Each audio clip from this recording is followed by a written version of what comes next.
Hello, welcome to Moving Beyond Burnout. My name is Camesha Jones. I am a licensed clinical social worker, recovering workaholic, and burnout overcomer. Moving Beyond Burnout empowers Black women to cultivate self awareness and to engage in practical pathways to overcome burnout for good. If you are joining me for the first time, please like, share, and subscribe. If you're on Instagram, LinkedIn, Facebook, YouTube, please like this video and share it with a woman who you know is struggling with burnout and is looking for support and looking for hope. So today, our topic is hustle culture. So how can we release hustle culture and embrace simplicity? This topic is really, really important in terms of what's happening in the American workforce right now, where people are beginning to just really tap out from hustle culture and grind culture and are looking for ways to pivot. So I want to first start off with talking about where did working hard come from? So if we put this in an American context, is rooted in values of if you work hard, you will obtain, God's favor. And then when we think about like immigration for people who came here, they were believing that if they worked hard, they could have a better life. And then in addition to that, when we think about industrialization, so, how much people were working, putting parameters around that, people having a 9 to 5 workday, and then unfortunately also some people just really being exploited in the workplace. And those are things that really contributed to just the American ethos around working hard. And of course, individualism. So the belief that, I can accomplish anything that I want to, my goals and my dreams, and really centering the self in working hard. The other part about working hard in an African American context specifically has roots in the legacy of slavery. So we've heard things like working till can't see in the morning to can't see at night. And so there just being a lot of brutality around our relationship to work because of the conditions of slavery. And even after slavery, post-emancipation. So really just trying to work hard to survive, but also to create a legacy and to provide for future generations. So I wanted to talk about the American, but also the African American context of working hard and hustling and where it really comes from. There are so many other things that are involved, but I wanted to just give you all a really brief, overview of what is involved and where did working hard actually come from. For those who are looking at me on Instagram, I'm going live on Instagram and YouTube at the same time. So if you see me look in different ways, I'm just trying to engage both audiences. And so now I want to move into like hustle culture and grind culture. I think a lot of people are really tapped out right now with work and working hard and the concept of working hard. And people are having a reckoning around how do I want my relationship to work look like in a variety of different capacities. And when I was thinking about hustling, I was breaking it down into 2 categories. So hustling for survival. So doing what's necessary to take care of your basic needs. So that can be working multiple jobs, being resourceful, and literally sacrificing to have a normal life. And then also a success part of hustling, which is just doing anything and everything possible to accomplish and live out your dreams. And so I believe that when it comes to hustle culture, people find themselves in either one of those categories, either the category of I'm hustling to survive and make things happen, or I'm hustling for a success or a goal or a dream that I'm trying to chase. And honestly, both really can happen at the same time, but those are the two different types of hustling that I've really defined and I think is important to frame as we're talking about hustle culture. And when it comes to the American dream, I believe that like people are waking up from the American dream. I've woken up from the American dream and realized that working hard in whatever way, to accomplish goals, to get ahead, to survive, isn't necessarily the healthy thing. So working towards the house, the good job, the white picket fence, the dog, the family, it's really hard for a lot of people to achieve those things in that very specific way and to build wealth and generational wealth better at that. So when it comes to waking up from the American dream, I believe that in some ways, it's a lie. And I believe our true power comes from living more intentionally and authentic to who you actually are.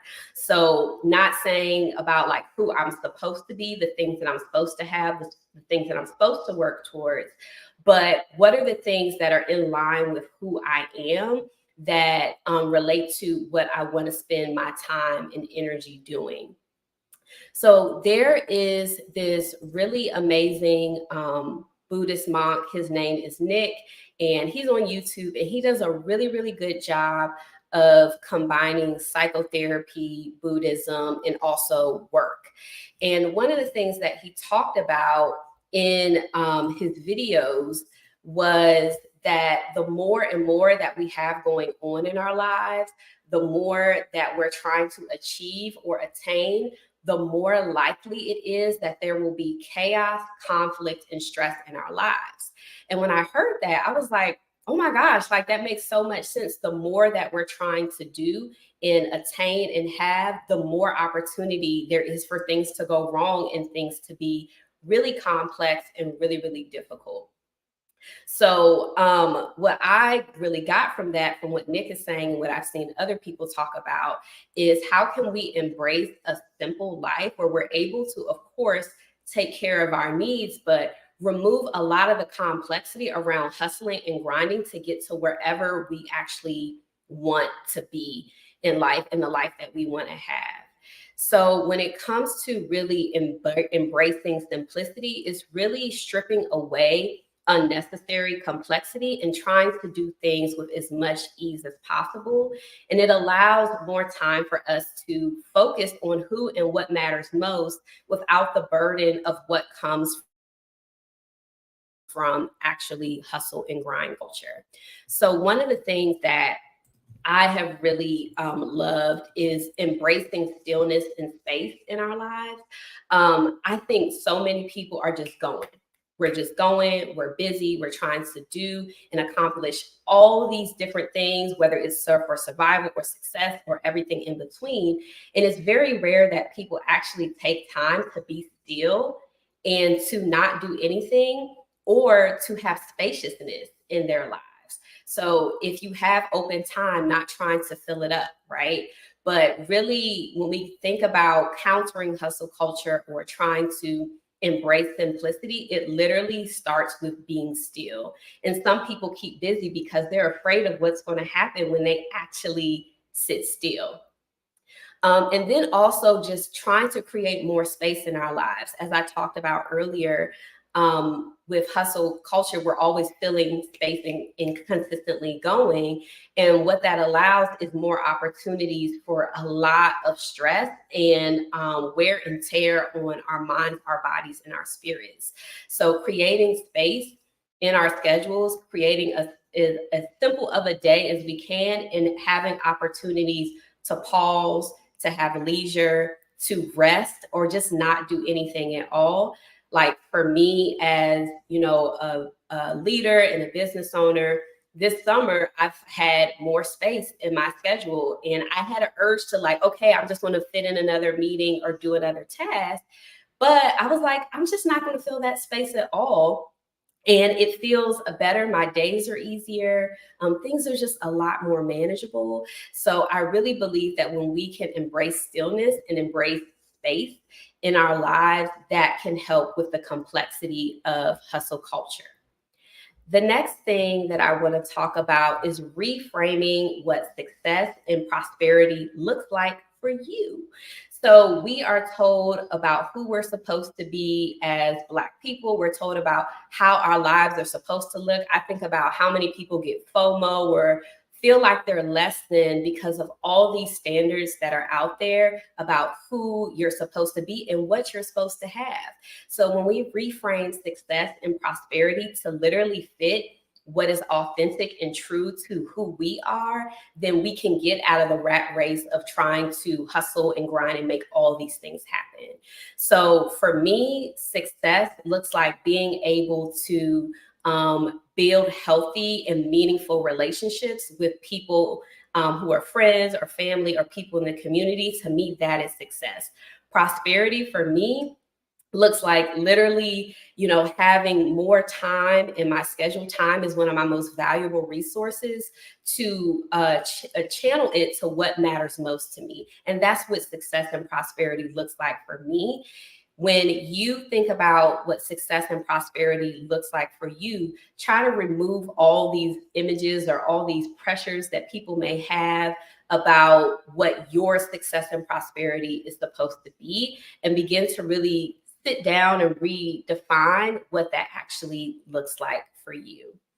And it's really hard because there's a lot of pressure to continue going. It's a lot of pressure to just accomplish and achieve and do this and do that. But we have to really define and really figure out what that looks like for us. And then the last thing that I want to share as like a little activity for you is to try to create a simple and intentional and authentic day. So a lot of our days are full, are busy. And so what can you do to simplify your day, to create more space, to do the things that you want to focus on with intention? Like, how can you actually do that?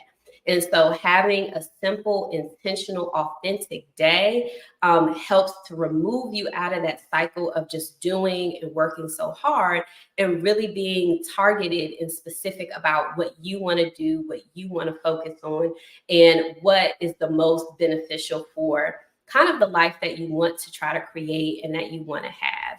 And I believe that regardless of if you hustled out of survival, you're hustling for success, or you're not hustling at all, this is something that I believe everybody can take and implement in some way.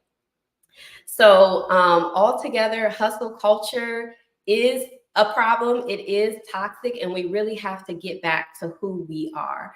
What matters most to us? What is the life that we want to have? And how can we have a healthy relationship to work in the things that we do so it does not overpower and just overtake our lives?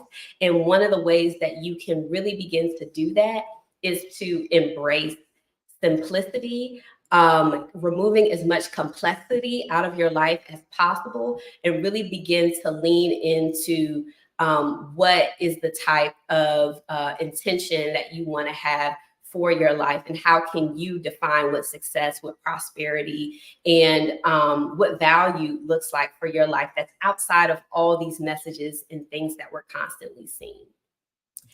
So join me next Thursday at 12 p.m. So I'll be here on all the platforms talking about different topics as it relates to Black women, burnout, and healing.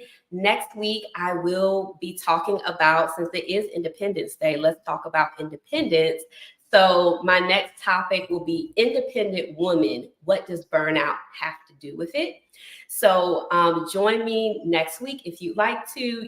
I know it's a day off for a lot of people. You can also watch the replay on YouTube and on LinkedIn, and I'm going to try to do that as well on Instagram.